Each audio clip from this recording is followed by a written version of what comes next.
Obrigado a todos aí pela participação, obrigado por terem aceitado o convite.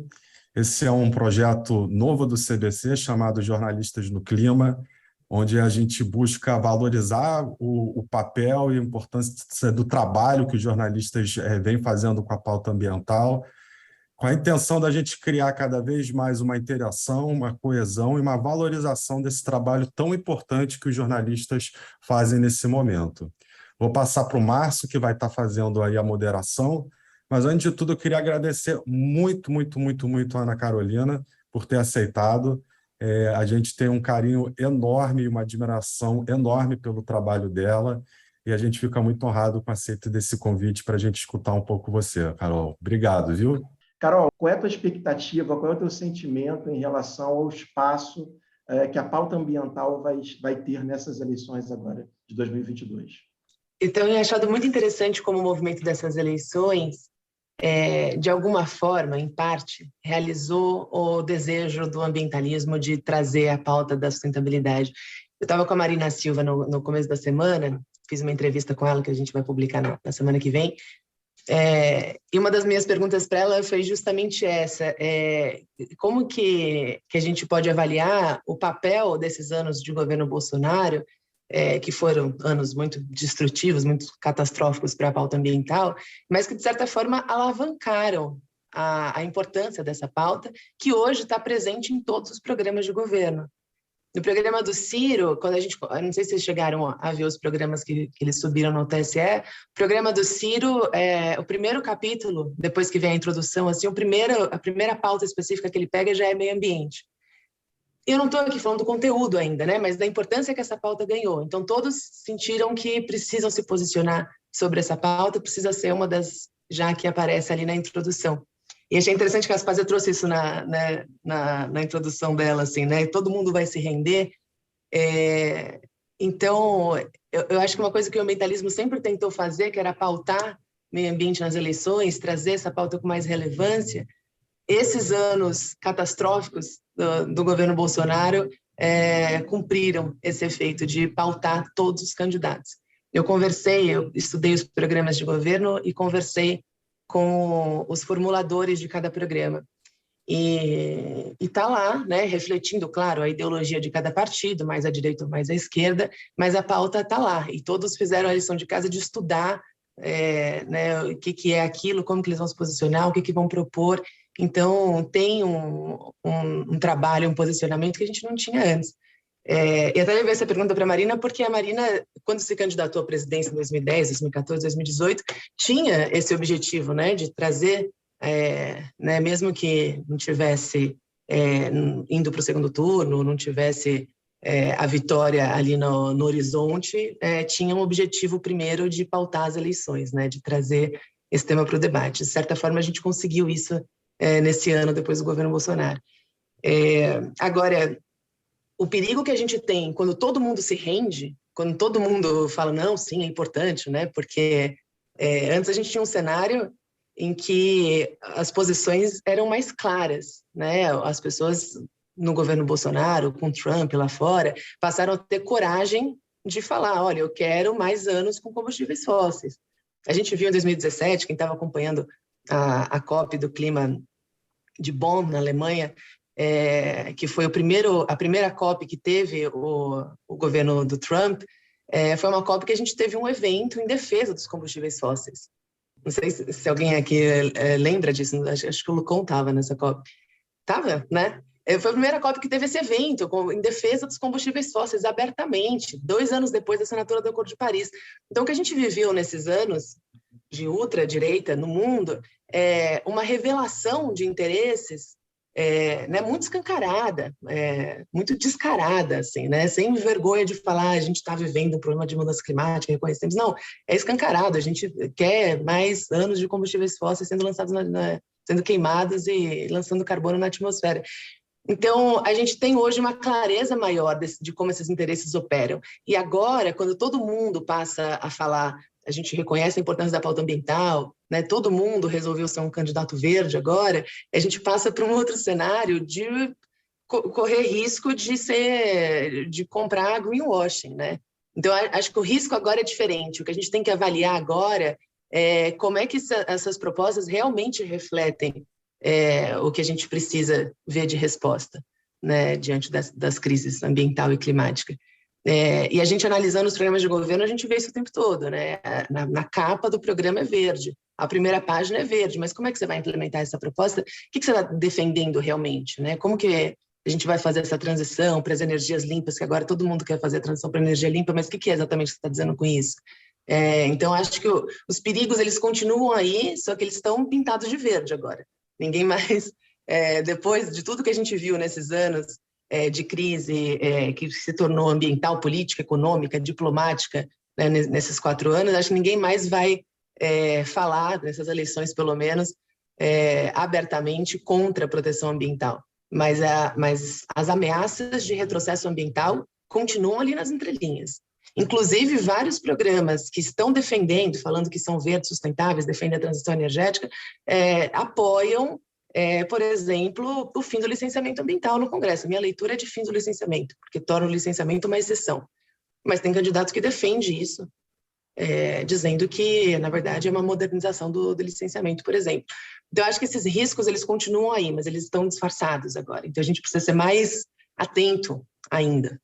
Vou chamar agora o Lucon para fazer a próxima pergunta. Como é que a gente se vira hoje em tempos de TikTok? Em tempos de meme, em tempo em que o meio é mais importante que a mensagem. Isso é coisa antiga, né? Já vi recentemente uma entrevista dizendo que o Abraham Lincoln jamais seria eleito nos dias de hoje, com a comunicação que nós temos. Que os grandes movimentos, eles são função da forma de comunicação. Não vou falar nem dos meios de comunicação, porque isso remete muito aos tempos atuais. Mas agora nós estamos diante de uma nova forma de comunicação. E aquela que você pertence, queira ou não, ela está demonizada por muita gente.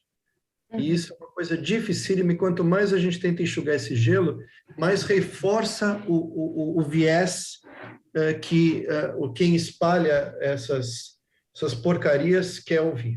Como é que a gente se vira diante disso? Eu vejo com muita preocupação, eu acho que a resposta está para ser inventada. Eu acho que o jornalismo hoje atravessa uma crise que não tem uma resposta normativa, assim, sabe? A gente tem que seguir assim ou assim. Eu acho que a gente vai criando as respostas a partir da imaginação e da criatividade das novas gerações. Então, agora tem um podcast, assim, que tem, e vocês estavam com a Giovana, assim, viram a capacidade de investimento, de produção, né, com um jornalista profissional que vai fazer uma pesquisa profunda. Então, eu acho que tem caminhos novos que a gente vai testando e descobrindo. Mas acho que, inevitavelmente, esses caminhos de reinvenção do jornalismo passam pela valorização da imprensa.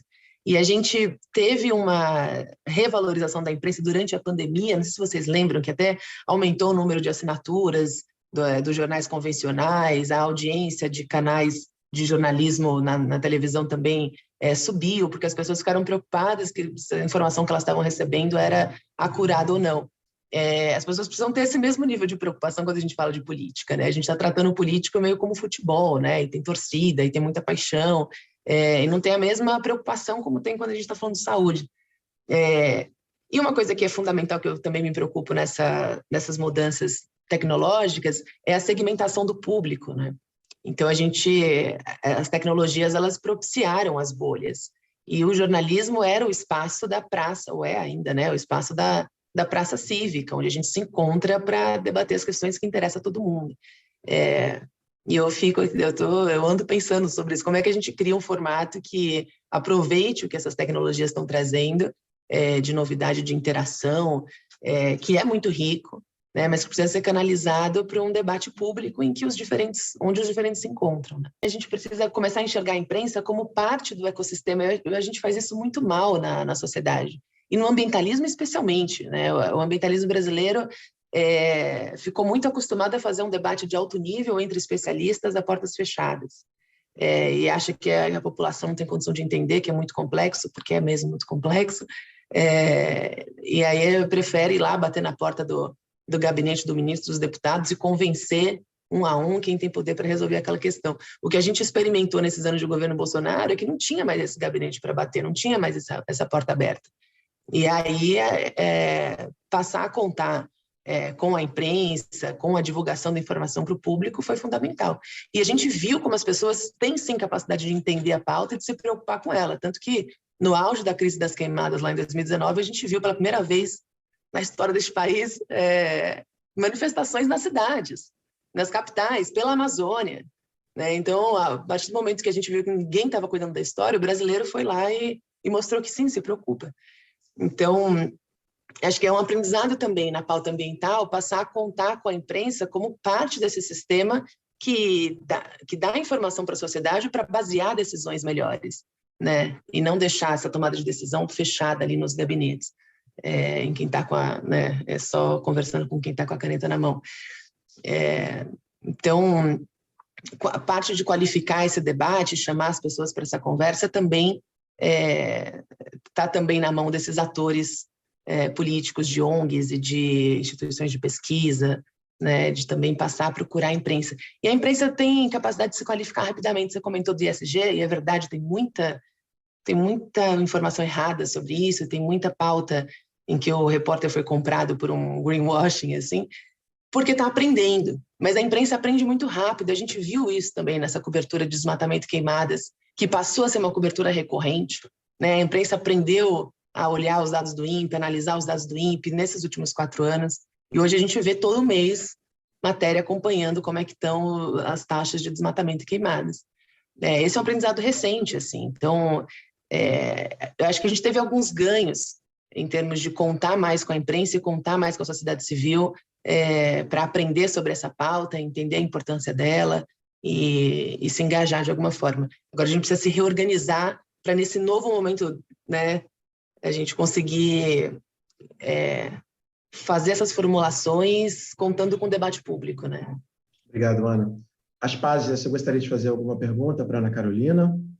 Eu acho que os ambientalistas, eu até escrevi um artigo para o PSDB, justamente, sobre isso, com o Zé Carlos Carvalho, sempre foram os melhores comunicadores do mundo, né? Em matéria de nomes e figurinhas e coisas, eu não posso ver nada melhor do que Alfredo Sirquis e Gabeira fizeram a vida inteira. As campanhas dos dois eram uma festa de comunicação visual, e eu acho que nós temos que apenas preservar essa tradição, renovar, porque os meios de comunicação, logicamente, estão mudando, né?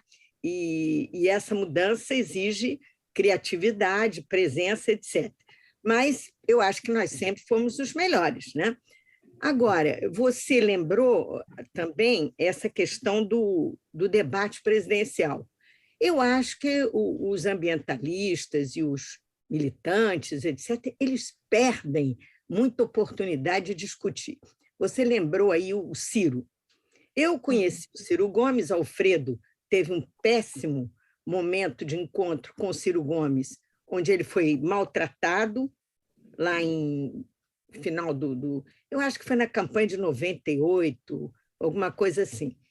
Mas a grande novidade é o Ciro, porque ele me disse em 2000, na Fundação Getúlio Vargas, eu odeio o desenvolvimento sustentável, odeio o desenvolvimento sustentável. E aí você abre o livro dele e ouve o que ele está dizendo e vê que não só ele agora é ambientalmente correto, como ele conseguiu interpretar a vanguarda da visão de sustentabilidade, que é o zoneamento. Imagine, ele começa o programa dele dizendo que ele quer zoneamento econômico ecológico. E eu acho que nós não estamos tratando o Ciro com a deferência que ele merece, porque o debate está tão politizado e tão tosco, né, que ninguém prestou atenção. Você está citando isso aí, e eu queria, então, te perguntar se não era hora, porque os ambientalistas, os jornalistas, em geral, nunca perguntam, né? Nesses programas de debates da Rede Globo, da Bandeirantes, você tem perguntas, aliás, perguntas muito toscas, o que você vai fazer com a saúde, o que você vai fazer com a educação. Ninguém tem uma formulação um pouco mais sofisticada. E, no caso do meio ambiente, ninguém pergunta, simplesmente ninguém pergunta. Então, o que eu queria que você assim, dissesse um pouco a sua opinião é como nós podemos dar um passo adiante, né, e sair do nhen-nhen-nhen, das boas intenções, do greenwashing, da falsidade, para dizer o seguinte: o Brasil é vocacionado para o desenvolvimento sustentável e nós queremos o Brasil nessa vanguarda. É isso que eu pergunto a você. Como sensibilizar os jornalistas que são muito pouco interessados no assunto? Sobre o Ciro ainda, o programa dele ele realmente absorveu mensagens importantes que o ambientalismo vinha tentando trazer há muito tempo, como, por exemplo, a questão de transformar a Petrobras numa empresa de energia. Mas a questão do zoneamento, a gente precisa olhar com cuidado, aparecem outras propostas também, não só na dele, na da Simone também, tem a pontuação sobre o zoneamento. Essa proposta foi feita pela CNI, essa é uma proposta da Confederação Nacional da Indústria, que foi absorvida por alguns programas de governo, e ela vai no sentido de ter um zoneamento que garanta, de alguma forma, uma política para aliviar no licenciamento ambiental. Então, você faz o zoneamento para dizer que atividade é permitida ali ou não, e com isso o licenciamento se tornaria mais simples. A gente tem que olhar isso com muito cuidado, porque são políticas muito distintas e com pesos muito diferentes na hora de você permitir um empreendimento ou não. Eu vejo com bastante receio essa ideia de trazer o zoneamento para depois flexibilizar o licenciamento ambiental. Em relação a pautar a questão ambiental no debate eleitoral, eu acho que enquanto a gente enxergar meio ambiente como mais uma pauta setorizada, ela nunca vai ganhar importância em relação às crises urgentes que a gente tem de inflação, fome, etc. Ela só consegue se revelar importante quando a gente coloca no contexto de modelo de desenvolvimento. E acho que a pergunta, a pauta, enfim, os questionamentos que os jornalistas podem fazer nessas eleições para os candidatos, ela precisa estar nesse contexto, né, de que modelo de desenvolvimento que a gente quer para o país. Eu acho que é aí que a pauta ambiental consegue se mostrar no eixo dessa escolha, né? E é muito delicado fazer isso porque é muito complexo. E quando a gente fala, por exemplo, a gente fala de clima hoje, que é uma pauta que ganhou muita relevância com a Acordo de Paris, a gente pode discutir modelo de desenvolvimento a partir disso, tem um olhar amplo, né, em que se a gente mexe nas emissões de carbono, a gente acaba repercutindo em todas as escolhas que a gente faz, mas também tem um olhar reducionista, focado em carbono, em que a gente pode discutir a mesma pauta com esses dois vieses, né? Com um viés que amplia e revisa tudo que a gente tem como escolha de desenvolvimento, e o viés reducionista, em que a gente fica só falando de carbono, e aí a gente tem um risco de ter uma economia descarbonizada e continuar à beira do colapso ambiental, né, com outras ameaças hídricas, de perda de biodiversidade, de perda de fertilidade dos solos, que podem ser ignoradas quando a gente só coloca o carbono na conta. Então, a gente está o tempo todo lidando com essas duas formas de pautar a questão ambiental, né? A forma reducionista e a forma holística, complexa. Eu acho que, para ela ganhar relevância no debate eleitoral, a gente precisa conseguir fazer perguntas que colocam a questão ambiental no centro da escolha de desenvolvimento. Então, a questão de energia é uma delas, né? Quando a gente está falando que o mundo está fazendo uma transição energética para a energia limpa, né? E o Brasil precisa ter um plano que seja condizente com isso, eu acho que aí fica muito claro, né? Que a gente está fazendo realmente uma transição de motor da economia, né? Como é que a gente está movendo a economia? Quando a gente discute a Amazônia, a gente pode ficar só falando de taxa de desmatamento, ou a gente pode falar de modelo de desenvolvimento para a Amazônia, né? Então, vamos falar de bioeconomia, vamos falar né, quais são as economias que funcionam para tirar o melhor que tem desse bioma. E a gente também pautou a Amazônia nesses últimos anos com uma visão de preservar um bioma que é um patrimônio do mundo, e isso acabou tendo um impacto no Cerrado, né, que virou um boi de piranha da Amazônia, né? A gente teve a moratória da soja na Amazônia e teve a soja se expandindo pelo Cerrado, ameaçando os recursos hídricos ali que são vitais para o Brasil, e até hoje a gente não consegue enxergar isso, né? E não consegue pautar a importância do Cerrado. Então, quando a gente pauta o modelo de desenvolvimento, também a gente não passa a não ter mais só as respostas que já serviram no passado como orientadoras desse futuro próximo. A gente precisa revisar, inclusive, as políticas que deram certo, para que elas possam dar certo no país todo e não só, né, reduzidos no tamanho da Amazônia, a despeito do que acontece nos outros biomas. Esse olhar amplo, holístico, eu não vejo essa resposta completa na boca de ninguém. Eu acho que a gente tem partes dessa resposta, a gente precisa compor junto o que vai ser esse modelo de país. Eu tenho uma proposta interessante que poucos candidatos discutem, que é a mudança de tributação. Eu acho que essa é uma pergunta-chave que o jornalista que quer pautar meio ambiente precisa fazer nessas eleições. Como é que a gente revê tributação para que os modelos econômicos que interessam nesse novo modelo de desenvolvimento possam ser incentivados e que a gente possa transitar, né, e tirar esses incentivos dos modelos que são poluidores, que ameaçam a nossa biodiversidade, o nosso clima. Quer fazer uma pergunta, Besserman? Por favor. Eu estou inteiramente de acordo. Na verdade, nem usaria, todo mundo usa, eu uso também a palavra holística, mas fundamentalmente a gente está tratando da história, né? E, portanto, obrigatoriamente é holístico. Agora, e é importante evitar o que você chamou de reducionismo do carbono.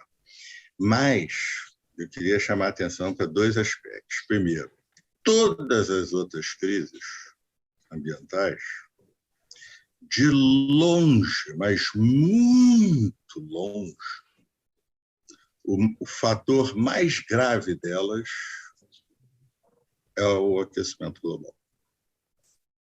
Então, eu sou do Conselho do W, temos problema com a biodiversidade. Poxa, a biodiversidade é espécies exóticas e, principalmente, o uso do solo, desmatamento, uso do solo, etc. Aí vem um tsunami. Nós já temos uma crise de biodiversidade que ameaça a própria humanidade, e aí o tsunami vai chegar ainda. Ele é o aquecimento global. A gente protege o Parque das Emas do Cerrado, o Parque das Emas com 2 graus a mais não está protegendo mais o bioma cerrado. Para muitas espécies, para outras não. A escassez hídrica, a mesma coisa. E vai para aí. Pobreza, a mesma coisa. No Climate, o CDC é muito focado em justiça climática e vai cada vez fazer mais isso, mas sem nunca perder a consciência de que cada 0,1 grau a mais que esquentar, em dinheiro, em dólares, representa muitíssimo mais do que todas as ações de justiça climática possam compensar, todas que aconteçam.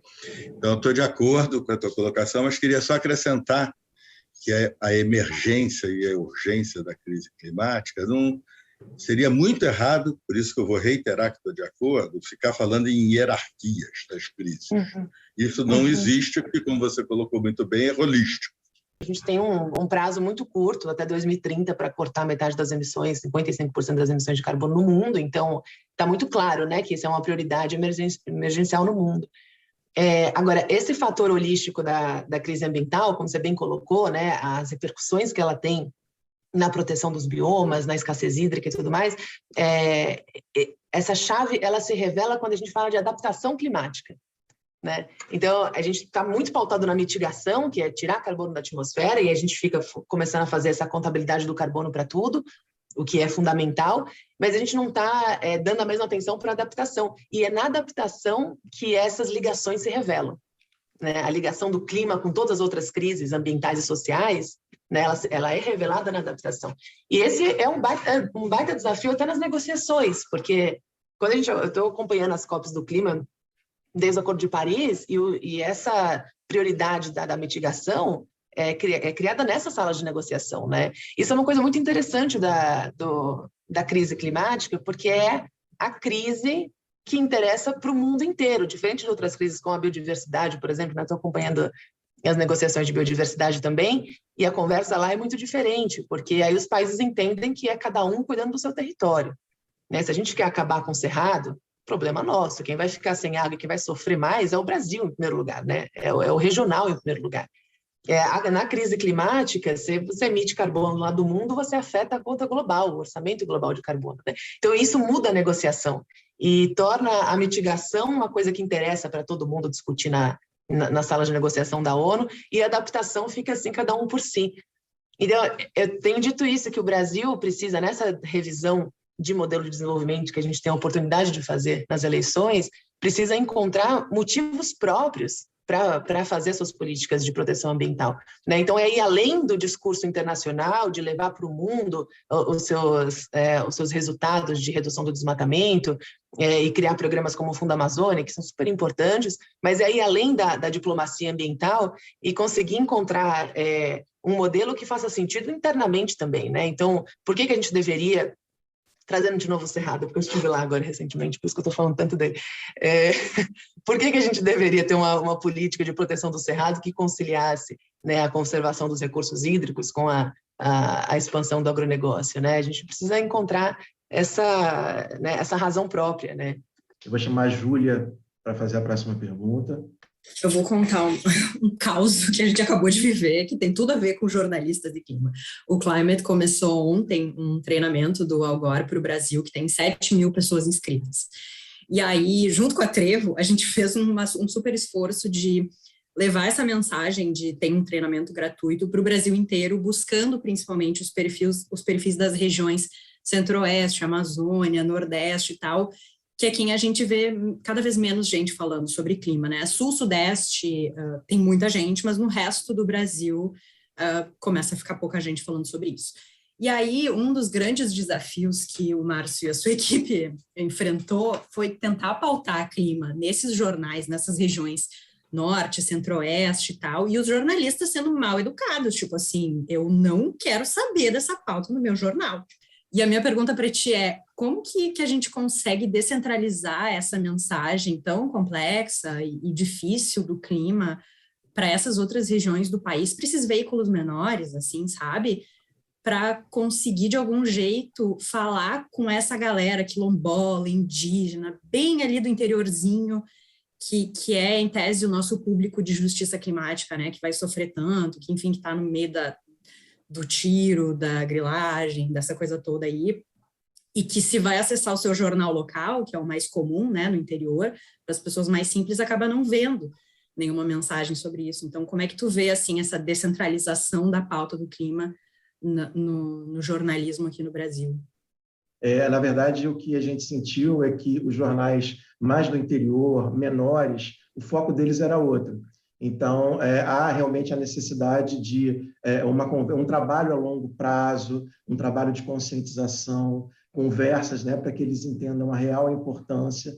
Então, realmente, a gente recebeu uma série de negativas, como a Júlia trouxe, quando você sai dos grandes centros, né, principalmente da região Sudeste. Quando a gente traz a discussão para o nível regional, eu acho importante, talvez até antes de chegar nos jornalistas, chegar nos atores que podem ser as vozes que vão conversar com esse jornalista. Então, capacitar atores locais, né, para que eles façam o mapeamento da região, entendam como aquele problema afeta a região, como que a região responde a isso, e poder fortalecê-los para que eles sejam os porta-vozes locais. E aí, um segundo ponto que tem tudo a ver com isso é tratar o jornalista como uma pessoa que vai olhar para os diversos lados da história e vai encaixar esse quebra-cabeça e compor a sua narrativa. E não como um pombo-correio, eu acho que isso acontece muito, a gente acaba dando um tratamento de pombo-correio, assim, né? Então, pegue lá esse bilhete e passe adiante, né? Então, tá aqui a mensagem prontinha, formatada, a história é essa, e o seu papel como repórter é meramente passar essa mensagem adiante. E eu acho que isso é problemático no jornalismo como um todo, porque tira a capacidade do jornalista de olhar a diversidade de pontos de vista, né, e compor uma história independente. E é especialmente problemático quando a gente está falando de uma questão global que se aplica regionalmente e a gente traz aquela mensagem de fora para dentro, né, assim, é meio goela abaixo, né, assim, tá aqui os nossos especialistas e vem a pessoa com doutorado em Oxford, não sei o quê, e dá uma palestra e o cara vai lá e põe as aspas dela no jornal e é isso, né? Então, eu acho que essa história ela precisa emergir localmente, né, a partir do que é relevante para aquelas pessoas. E os jornalistas de jornais locais, eles têm muito mais proximidade com patrocinadores e com poderes locais, né? Então, assim, a saia justa deles é muito mais apertada que a nossa, né? Sem contar os conflitos e ameaças, né? Que estão ali na porta deles, todo mundo conhece, então é muito mais delicado. E aí eu acho que quando a gente muda a conversa para modelo de desenvolvimento também, eu acho que fica mais interessante porque ele tem a oportunidade de conversar com esses setores que podem se incomodar com a pauta, trazendo para dentro da história, né? Então, fazendo perguntas que colocam a economia local em jogo, né? Enfim, depende muito da região que a gente está falando. E principalmente trazer o ponto da adaptação, né, que a gente estava falando agora. Quando a gente, né, não coloca a pauta climática só como um imperativo de mitigação, agora decidiram lá fora que isso aqui não pode mais, aí você tem que parar. Né? Então gera uma revolta mesmo, né? E quem são vocês para falar como que a gente lida com o nosso território? Agora, quando a gente começa a falar da adaptação e do que, né, a água aqui vai mudar o regime hídrico, né? Isso aqui está ameaçado, vocês podem viver melhor com o modelo que tem essa solução, aquela. Então a gente começa a trazer soluções e oportunidades junto da transição econômica, né? Então, onde tem oportunidade também tem emprego, também tem uma vida mais saudável.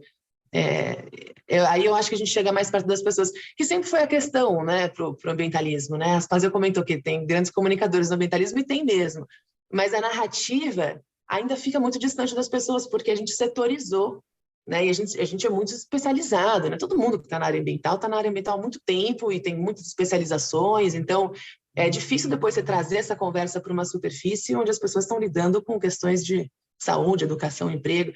E quando a gente vai para o jornalismo regional, a gente tem essa chance, ou esse desafio de fazer isso, né? De sair lá das profundezas dos gráficos e estudos e trazer isso para a superfície onde as pessoas estão lidando com as questões enfim, doenças, da dengue, né? Então, vamos falar de dengue e clima, né, água e clima, e eu acho que nessas oportunidades aí de falar de adaptação, a gente consegue ter mais penetração. Mas é importante que ela seja através das pessoas que estão lá, né? Assim, né? Através da percepção delas. Né? Talvez começar ouvindo, assim, também, né? Vou passar agora para o Guilherme Lima. Obrigado, Márcio. Queria entender, além desse próprio papel com os jornalistas que você acabou de abordar, de como levar para eles, mas o potencial que você vê nas eleições que vão ter agora de justamente conseguir levar mais essa pauta e fazendo essa associação, né, e colocar essa discussão em jogo entre justamente, dentro do modelo de desenvolvimento que você falou, que precisa ser discutido, né, a relação de mudanças climáticas e questões ambientais com saúde, educação e esses eventos extremos, né? Nossa, ótimo ponto isso. Eu vou até lembrar disso no texto que eu estou fazendo agora dos planos de governo, porque a gente sofreu tanto com enchentes nesse ano, né, em tantas regiões do país, e a gente continuou lidando com isso como um evento que sempre acontece. Mas sempre teve enchente, né? É isso que a gente mais escuta, né? Isso aí sempre teve. Não, sempre teve mesmo, e vai continuar tendo cada vez mais em mais lugares. É sutil, né? É bem sutil essa atribuição, né, da mudança do clima, porque não é que a mudança do clima causou, né, a enchente sempre teve, vai continuar tendo, só que ela vai ser mais frequente, mais intensa, e ela vai atingir lugares que antes estavam intactos, né, que estavam seguros.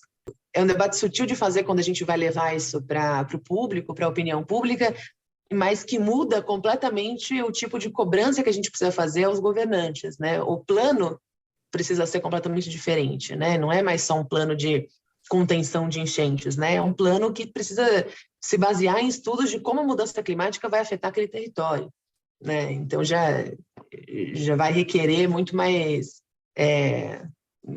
investimento, né? Só para entender o diagnóstico, né? O prognóstico. Como a gente vai cobrir isso nas eleições, eu acho muito difícil a gente ter espaço para isso. Foi muito boa essa pergunta mesmo. Eu preciso fazer essa pergunta mais também. Estava fora do radar, assim, como que a gente vai trazer isso para os candidatos. E teve uma fonte minha que me falou uns meses atrás que a gente não teria essa oportunidade nas eleições, né, de pautar as questões climáticas e ambientais como um todo, num momento em que a gente está tão polarizado, né, e que as questões estão tão sensíveis, até em termos de garantia da democracia, e que a gente precisaria, então, esperar as eleições para fazer isso numa transição de governo, né, e aproveitar esse momento de transição de governo, né, supondo que haja transição de governo, para então entrar nessas questões e fazer esse debate mais aprofundado para poder cobrar dos governantes. Passo agora para o William Wills, por favor. Saindo só do tema ambiental, mas olhando para as bolhas que se formaram com as novas tecnologias, né, que, como você falou, por um lado, me parece que é mais democrático porque a pessoa assiste o que ela quiser, né, deixa o público escolher, né, o que quer assistir. Antigamente, a gente tinha, sei lá, 6 canais de televisão e a pessoa era obrigada a assistir aquilo. Mas, por outro lado, tem esse lado negativo que criam-se bolhas, como você mencionou. E o que eu vejo é a sociedade brasileira muito dividida nessas bolhas e com pautas que são taxadas de esquerda ou de direita, né? Então, o meio ambiente é taxado como uma pauta de esquerda. Como é que a gente consegue fazer para unir de volta, né, a população brasileira em torno de temas importantes, tirando esses temas importantes dessas bolhas? A extrema-direita tentou empurrar para a esquerda a pauta ambiental, mas não conseguiu, porque existe uma parcela do centro da direita que continuou abraçando essa pauta, e a gente tem o fenômeno do boom do ESG, mostrando que os capitalistas querem falar de meio ambiente, né? E a pauta climática, que é a pauta que recebe mais atenção hoje, está para discutir agora na COP27 como é que a gente, né, regula o mercado de carbono, né? É a pauta climática que tem maior engajamento das empresas hoje no Brasil. Eu conversei com o Pablo Hortelado lá em 2018, quando estava, acho que já tinha sido o primeiro turno, já tinha uma chance real do Bolsonaro vencer, e ele tinha mencionado isso, que nas pesquisas dele ele via que meio ambiente ainda era pauta, que não havia uma polarização, não havia uma divisão clara.